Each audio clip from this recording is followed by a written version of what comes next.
Rocky नाम का एक युवा जो बुद्धिमान वित्तीय निर्णय लेने के लिए उत्सुक था, अपने पिता और दादा के साथ बैठकर अपने पहले वेतन के सर्वोत्तम उपयोग पर चर्चा कर रहा था। रॉकी ने अपने पिता को प्रभावित करने की उम्मीद में शेयर बाजार में निवेश करने का इरादा जताया। हालांकि उनके पिता ने शेयर बाजार की अप्रत्याशितता के प्रति आगाह करते हुए उनसे सुरक्षित विकल्प पर विचार करने का आग्रह किया। उन्होंने सुझाव दिया कि वेतन निकालकर अपने व्यक्तिगत बचत खाते में जमा कर दिया जाए और अंततः जमा हो जाने पर उसे सावधि जमा में स्थानांतरित कर दिया जाए। रॉकी की मां को बैंकों और कम ब्याज दरों पर संदेह था। उन्होंने सोने में निवेश करने का प्रस्ताव रखा, जो एक कालातीत संपत्ति है जो मूल्य बनाए रखेगी और जरूरत के समय में उनकी सेवा करेगी। दूसरी ओर रॉकी के दादाजी इससे सहमत नहीं थे। उन्होंने अधिक सुरक्षित निवेश के रूप में घर या जमीन का प्लॉट खरीदने का सुझाव दिया। परस्पर विरोधी सलाह का यह आदान प्रदान हम में से कई लोगों को पसंद आता है, क्योंकि हम अक्सर यह जाने बिना कि किस पर भरोसा करें, विभिन्न स्रोतों से मार्गदर्शन चाहते हैं।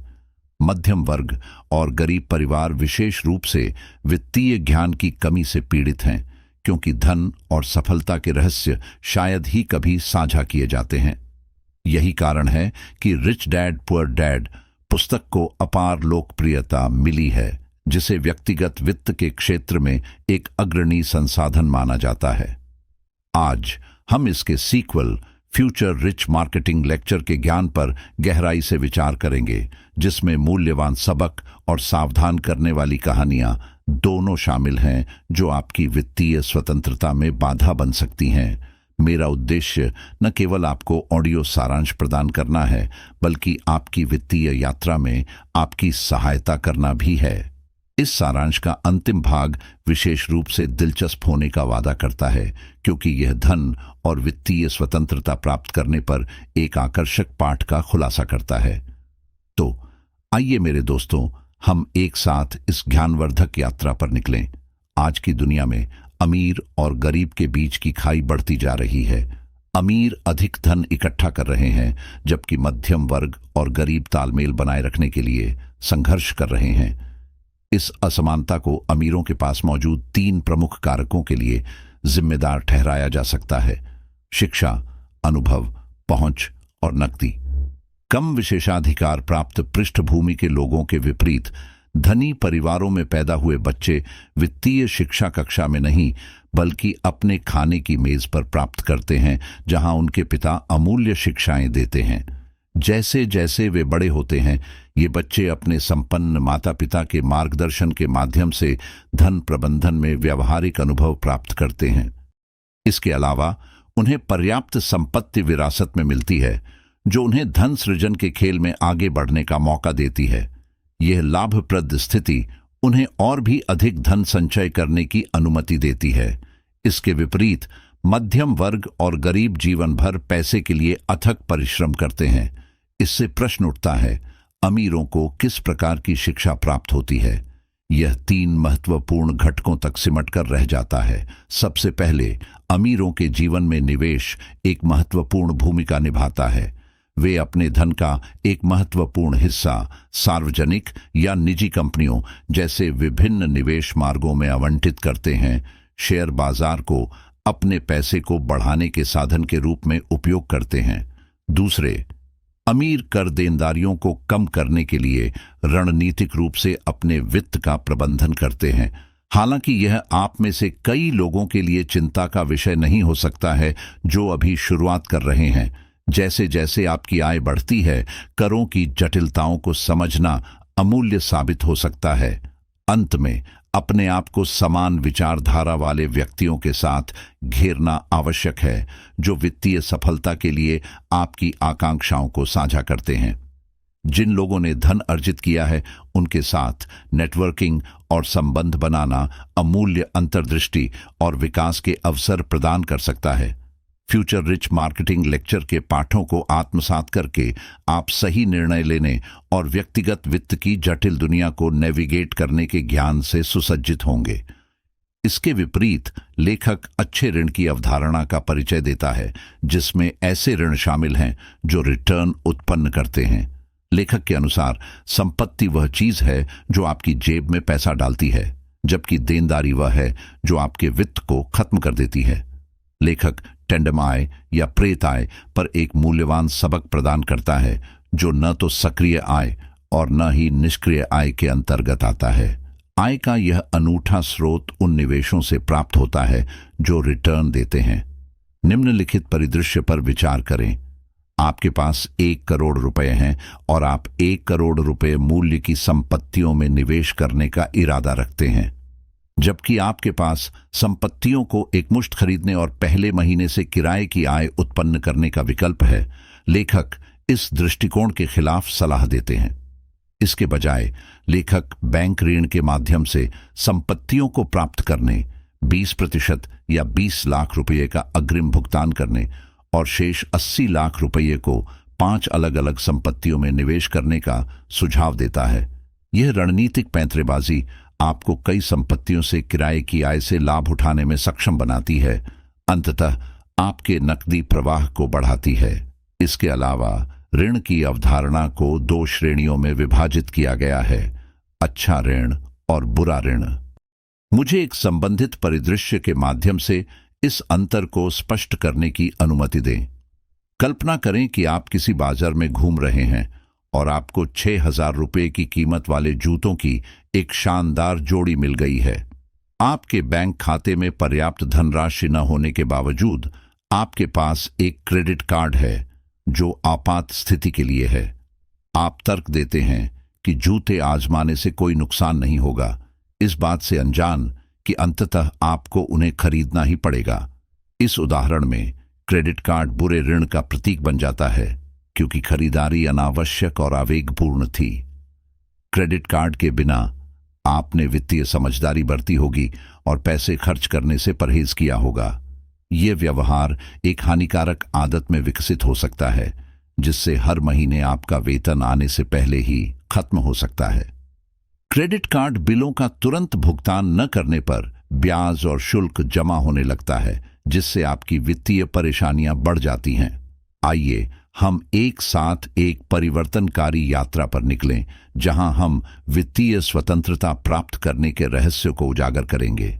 जैसे जैसे आप धन संचय करना शुरू करते हैं, करों के प्रबंधन की गहन समझ हासिल करना जरूरी हो जाता है, खासकर भारत में, जहां प्रति व्यक्ति कर का बोझ अपेक्षाकृत कम है। इसके विपरीत संयुक्त राज्य अमेरिका में कर की दर चौंका देने वाली 37 व्यक्तियों पर है। इसके अतिरिक्त विभिन्न प्रकार के करों पर भी विचार किया जाना चाहिए। इसलिए लेखक अपने धन के एक हिस्से को अनावश्यक कराधान के अधीन होने से बचाने के लिए कर कानूनों को समझने और समय पर फाइलिंग शुरू करने के महत्व पर जोर देता है। निष्कर्षतः वित्तीय स्वतंत्रता की दिशा में हमारी यात्रा कर कानूनों को समझने, अच्छे और बुरे ऋण के बीच अंतर करने और प्रेताई की शक्ति का उपयोग करने के इर्द गिर्द घूमती है। जबकि ऋण के माध्यम से संपत्ति प्राप्त करने की अवधारणा चुनौतियों का अपना सेट प्रस्तुत करती है, इसमें शामिल जोखिमों का सावधानी पूर्वक मूल्यांकन करना और सूचित निर्णय लेना महत्वपूर्ण है। इन सिद्धांतों को अपनी वित्तीय रणनीति में शामिल करके आप एक समृद्ध और सुरक्षित भविष्य का मार्ग प्रशस्त कर सकते हैं। हालांकि यह विचार आपकी रुचि को आकर्षित कर सकता है, लेकिन प्रेत आय से जुड़ी संभावित चुनौतियों को स्वीकार करना महत्वपूर्ण है। सबसे पहले, यदि आप ऋण लेकर कोई संपत्ति खरीद रहे हैं, तो किराए की आय के साथ मासिक ऋण किस्त की तुलना करने से पता चलेगा कि ईएमआई अक्सर प्राप्त किराए से अधिक हो जाती है। उदाहरण के लिए, यदि मुंबई में किसी संपत्ति का मूल्य 1 करोड़ रुपए है, तो 20 साल के ऋण के लिए मासिक ईएमआई लगभग 80,000 रुपये होगी, जबकि अधिकतम किराए की आय 30,000 रुपये से 40,000 रुपये के बीच होगी। इसका तात्पर्य यह है कि ईएमआई का एक बड़ा हिस्सा आपके अपने फंड से कवर किया जाना चाहिए। नतीजतन कई संपत्ति ऋणों का प्रबंधन करना एक कठिन काम बन जाता है, खासकर जब किराए की आय ईएमआई को कवर करने से कम हो जाती है। इसके अतिरिक्त दूसरी ओर सबसे महत्वपूर्ण चिंता जोखिम का तत्व है। इसे स्पष्ट करने के लिए मुझे एक कहानी साझा करने की अनुमति दें। एक मनोरम खेल की कल्पना करें जहां यात्री पैराशूट से सुसज्जित विमान पर चढ़ते हैं, लेकिन केवल एक पैराशूट खराब होता है। जैसे ही विमान जमीन से हजारों किलोमीटर ऊपर उड़ता है, प्रत्येक खिलाड़ी को एक पैराशूट सौंपा जाता है और उसे एक साहसी छलांग लगानी होती है। जो व्यक्ति इस खतरनाक चुनौती को सफलतापूर्वक पार कर लेंगे, उन्हें उदारतापूर्वक पुरस्कृत किया जाएगा। हालांकि मेरे सम्मानित दोस्तों, किसी को ऐसे खेल में भाग लेना चाहिए या नहीं, इसका जवाब एक जोरदार नहीं है। वास्तव में यह विलुप्त होने के कगार पर एक खेल है। कोई भी समझदार व्यक्ति स्वेच्छा से ऐसे उद्यम में शामिल नहीं होगा। पुरस्कार के आकर्षण के बावजूद जोखिम किसी भी संभावित लाभ से अधिक है। अपने अस्तित्व को सुरक्षित रखने से बढ़कर जीवन में और क्या लाभ हो सकता है। इसी तरह एक फाइनेंसर की अंतिम जीत वित्तीय बर्बादी से बचने में निहित है। दिवालियापन इस तरह की बर्बादी का प्रतीक है जिसमें इन दायित्वों को पूरा करने के लिए पर्याप्त संसाधनों या संपत्तियों के बिना भारी मात्रा में ऋण शामिल है। ये सबसे गंभीर हानि है जिसे कोई भी अनुभव कर सकता है और इसे हर कीमत पर टाला जाना चाहिए। फिर भी कुछ लोग यह तर्क दे सकते हैं कि ऐसे व्यक्ति हैं जिनके पास एक निश्चित कौशल है, जिन्हें अक्सर सही लोगों के रूप में जाना जाता है, जो बड़ी मात्रा में संपत्ति अर्जित करते हैं। हालांकि यह संचय अक्सर दूसरों को दिए गए ऋणों से प्राप्त प्रेत आय की संदिग्ध रणनीति पर निर्भर होता है। समय आने पर विभिन्न चुनौतियां उत्पन्न हो सकती हैं, जैसे अप्रत्याशित परिस्थितियां, जैसे हाल ही में देशव्यापी तालाबंदी लागू होना। यह समझना महत्वपूर्ण है कि पूरे इतिहास में विपत्ति के दौर बार बार आते रहे हैं, जिसके कारण अच्छे लोगों को भी अपनी आजीविका से हाथ धोना पड़ा है। ये व्यक्ति अपनी बुनियादी जरूरतों को पूरा करने या अपने किराए के दायित्वों को पूरा करने में खुद को असमर्थ पाते हैं, जबकि वे अभी भी मासिक ऋण भुगतान के बोझ तले दबे हुए हैं। यदि ये भुगतान केवल 3 महीने के लिए टाल दिए जाते हैं, तो बैंक संबंधित संपत्ति को नष्ट करके अपने धन की वसूली करने का प्रयास शुरू कर देता है। दिलचस्प बात यह है कि ऐसा तब होता है जब बाजार अपने सबसे प्रतिकूल दौर में होता है, क्योंकि मंदी मांग को दबा देती है। नतीजतन संपत्ति काफी कम कीमत पर बेची जाती है, जिससे बैंक को सुरक्षा का मार्जिन मिलता है और उनका डाउन पेमेंट सुरक्षित हो जाता है। कई लोग गलती से मानते हैं कि रियल एस्टेट नुकसान से प्रतिरक्षित क्षेत्र है, क्योंकि संपत्ति की कीमतें हमेशा बढ़ती रहती हैं। सनी का यही मानना था, जब तक कि उन्होंने इस अनुचित अवधि के दौरान अपने ब्रोकर से संपर्क नहीं किया और उन्हें सूचित किया गया कि तेजी से बिक्री हासिल करने के लिए खरीदारों की कमी के कारण कीमत में भारी कमी करने की आवश्यकता होगी। शेयर बाजार के विपरीत रियल एस्टेट एक तरल बाजार है जो घर बैठे तेजी से लेन देन में बाधा डालता है। नतीजतन सनी की संपत्ति काफी छूट पर बेची गई, जिससे उन पर मूल ऋण राशि चुकाने के साथ साथ देर से भुगतान करने पर जुर्माना और ब्याज का बोझ भी पड़ गया। अफसोस, उसकी किराए की आय के साथ साथ उसका नकदी प्रवाह भी बंद हो गया, जिससे डोमिनोज प्रभाव पैदा हुआ। हताशा में वह अपनी सभी बेशकीमती संपत्तियों को नष्ट करने के लिए आगे बढ़ी और खुद को वित्तीय बर्बादी के कगार पर खड़ा कर दिया। प्रेत आय के इस मनहूस खेल को वित्तीय आत्महत्या का ही एक रूप कहा जा सकता है। जैसा कि दुनिया के सबसे सफल निवेशक ने चतुराई से कहा, होशियार हो, तुम्हें युवावस्था में कर्ज के बारे में पता नहीं है, इसे डंप कर दो, इससे राजस्व मिलेगा। कोई भी रणनीति जो ऋणों पर बहुत अधिक निर्भर करती है, किसी को महान ऊंचाइयों तक ले जा सकती है, लेकिन इसमें उतनी ही तेजी से नीचे गिरने की भी क्षमता होती है। इसका कारण इस तथ्य में निहित है कि सफलता की 0% संभावना वाली कोई भी रणनीति अंततः सटीक परिणाम प्राप्त करने की संभावना भी रखती है। इसलिए शेयर बाजार में निवेश पोर्टफोलियो बनाते समय विभिन्न क्षेत्रों का प्रतिनिधित्व करने वाली 10 अलग अलग कंपनियों में विविधता लाना समझदारी है।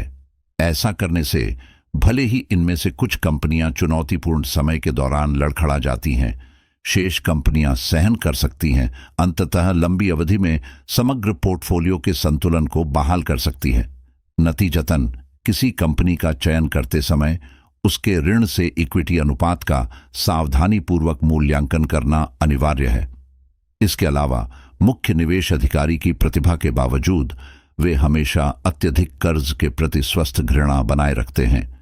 यह सावधानी मंदी और प्रतिकूल बाजार स्थितियों का सामना करने की उनकी क्षमता सुनिश्चित करती है। किसी की संपत्ति या उनके व्यवसाय के पैमाने के बावजूद यदि ऋण उनकी रणनीति में महत्वपूर्ण भूमिका निभाते हैं तो 0% सफलता प्राप्त करने की संभावना अशुभ रूप से मंडराती है। ऋणों का मानसिक मॉडल यह निर्देश देता है कि कोई भी आंकड़ा, चाहे उसका परिमाण कुछ भी हो, जब 0 से गुणा किया जाता है तो अनिवार्य रूप से 0 प्राप्त होता है। हम वित्त के अन्य मानसिक मॉडलों के साथ साथ किसी अन्य अवसर पर इस अवधारणा पर अधिक विस्तार से चर्चा करेंगे। हालांकि आज हमें जिस महत्वपूर्ण प्रश्न का समाधान करना चाहिए वह यह है, मौलिक वित्तीय सिद्धांत की समझ की कमी के कारण धन प्राप्त करने के लिए अथक परिश्रम करने के बाद गरीबी में उतरने से बुरा क्या हो सकता है। अंत में मैं आपसे आग्रह करता हूं कि यह ध्यान रखें कि जिन व्यक्तियों के पास बुद्धि और विवेक है वे ही अंततः धन प्राप्त करते हैं और उसे बनाए रखते हैं।